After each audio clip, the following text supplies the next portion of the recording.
Hey, here's a couple things I wanted to share with you. I was at a swap meet earlier this week when I was down working on the boat here in Olympia, and was perusing through all the people who were selling boats and parts and sales, and came across a guy who actually, older gentleman who many years ago had picked up a bunch of foundry parts from a foundry back east that was going out of business, and had a bunch of them in his garage and thought he'd come down and try to sell them off over the weekend. And I started digging through his bronze parts and found two of these hatch hinge covers actually, that I brought back down to the boat and measured before I purchased them, but they were identical matches to the ones that are currently on the boat that I showed you earlier.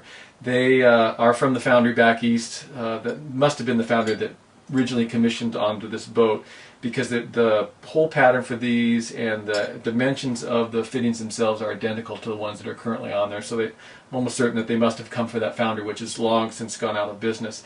But I took the opportunity to grab two of these, not that I need them at the moment, but just in the event that the bronze starts to wear or there's difficulty or a breakage up there on the hatch. I have another set of these. I couldn't pass them up for 10 bucks each. So a little bit of history and heritage was repurchased back onto the boat, which I felt good about, that we were grabbing some stuff that was original to the boat way back in the 80s when it was put together.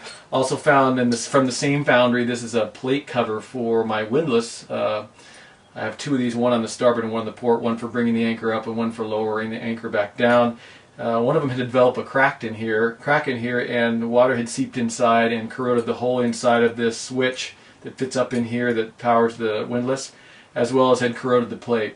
And I went and looked on the exterior of this, and it had the name of the company, but of course I googled the company, and they were long since gone out of business and couldn't find anybody who was selling these. But when I went to find these, I also found this, and it's an identical match to the original that I took off of the boat when I had to do the repair.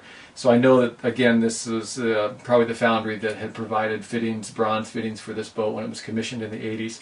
And it was an identical match. So again, I picked up one of these, and actually picked up two for each side now, and replaced the first one, and I'll wait until the other one goes and I'll replace it with this. But again, 5 bucks.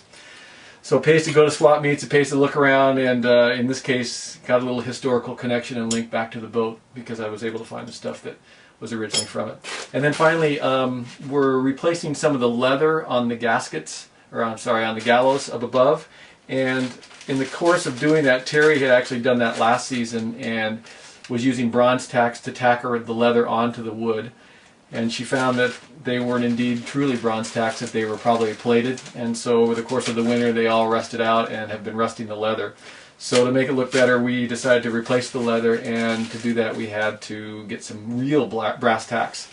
Some ones that won't bleed onto the leather once they get wet and start to age. So I found these up in Port Townsend at the Wooden Boat Center up there that they just built, and they were able to order these up, and I got 100 of these. And so next time the weather gets nice, we'll head back out and do some work on that and upgrade that work that we had done earlier in the year that didn't quite turn out right.